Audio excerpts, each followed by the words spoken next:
morality is not enough. We need to be men and women of character. And I couldn't take people where I was unwilling to go myself.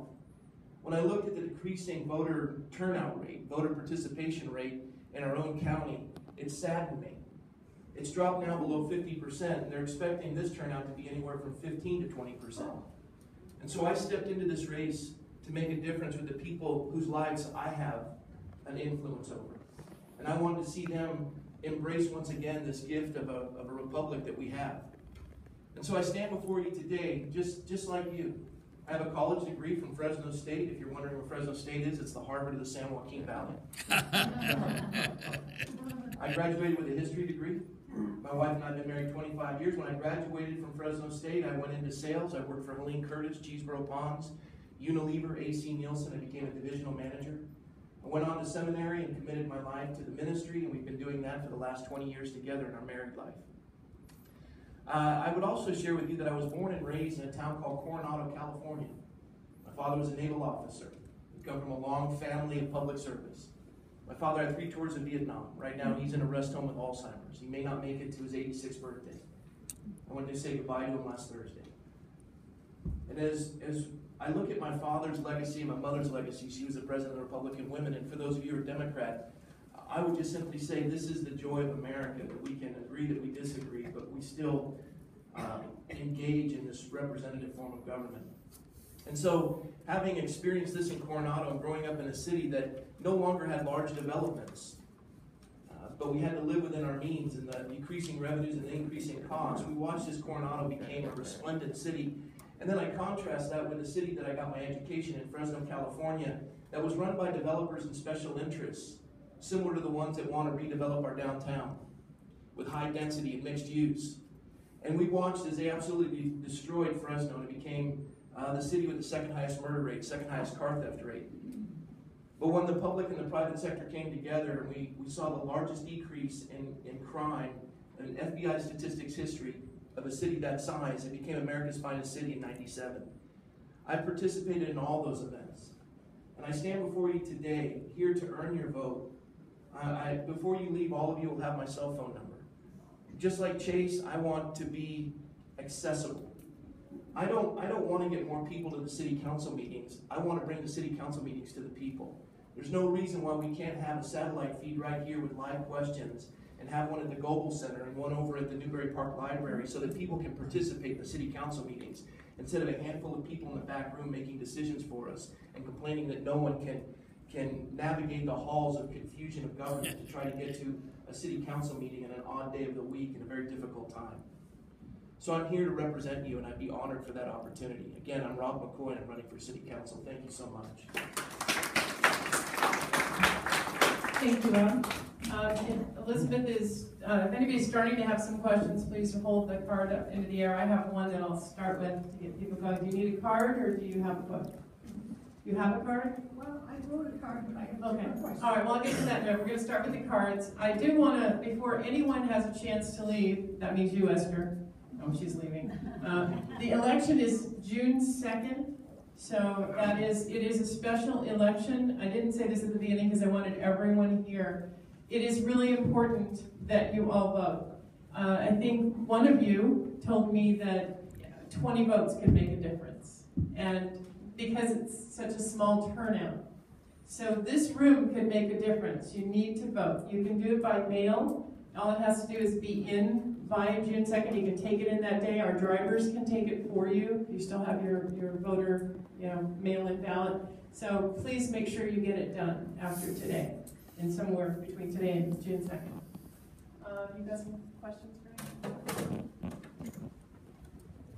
Okay, these can be either to an individual or to all three. First, I'm going to start with one that is probably for, I kind of got a feeling from Rob, unless I'm off, that you chose to do this because of the things you've seen elsewhere. You said, I need to get involved in government. But I want to know from Chase and from Dan, was there a catalyst? Was there one thing that really made you make this decision to step up? Or is this something you've been wanting to foray into politics, and that's why you're kind of here today doing this? If I said 5th or 6th grade was probably the time when I got selected for one of the volunteer things you do in 5th or 6th grade. Through high school, I participated in something called Key Club through the Kiwanis Club, and I was actually chosen as the Boy State representative. Meeting a gentleman by the name of Philo Chambers, who he's been gone about 15 or 20 years. Philo Chambers helped to create an organization of young men, and then also now there's one for young women as well, to teach them the things about civics that are not being taught in our classes today. In fact, if you looked at our curriculum, you think, where's the civics courses? Where's the history courses? They're not there like they were before. So it was a civics class and actually Boy State representative that actually got me to a point where I said, I want to give back someday. Cheers. I've always been interested in politics. First off, I was taught to read from the newspaper by my grandmother and not from the comics either, just the regular news. So very interesting things I learned there. My grandfather was in the military and he went on to serve on a board of supervisors in Amelia County, Virginia. He pretty much was my political mentor. He actually helped build a veteran cemetery out there, so it's kind of what I sort of grew up wanting to do it. I had decided at some point that I didn't really want to be involved in it because of the negativity. I said, why should I subject myself to that? But then I saw some issues around the city that I didn't really like how they were being handled, such as what happened at Westlake Plaza, and I said, okay, well, I can suck it up and do this for the city and help make a good contribution to the city. And a separate question for Rob specifically is, how do you envision your commitment to ministry influencing your city council service?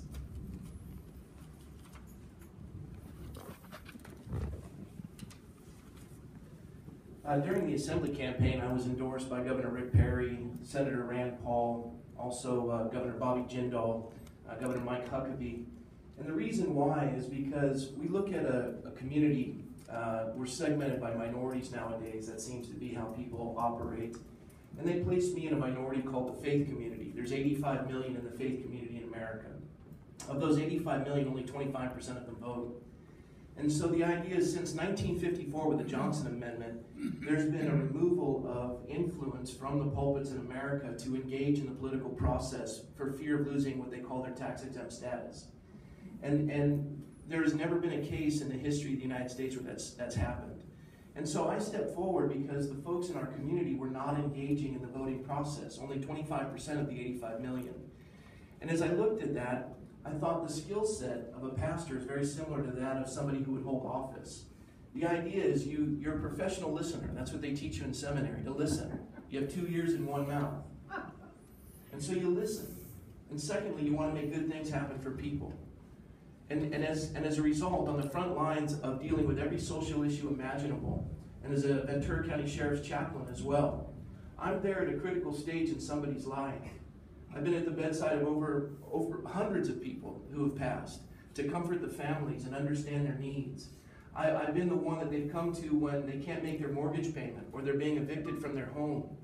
These are issues that you deal with day in and day out on a frontline basis as opposed from a distance. And the thing in a church is you can't raise taxes. It's amazing how politicians love to spend other people's money and be very generous with other people's money. I know how to live within the means to understand that the need has to be met with the resources that are available instead of milking the system. And so all of the skill set that comes with what I've been doing for the last 20 years is applicable to serving. It used to be that somebody who would serve in office was called a public servant. And that's exactly what I desire to do, is to serve you. And so there's my answer. Thank you very much. Thank you, Rob.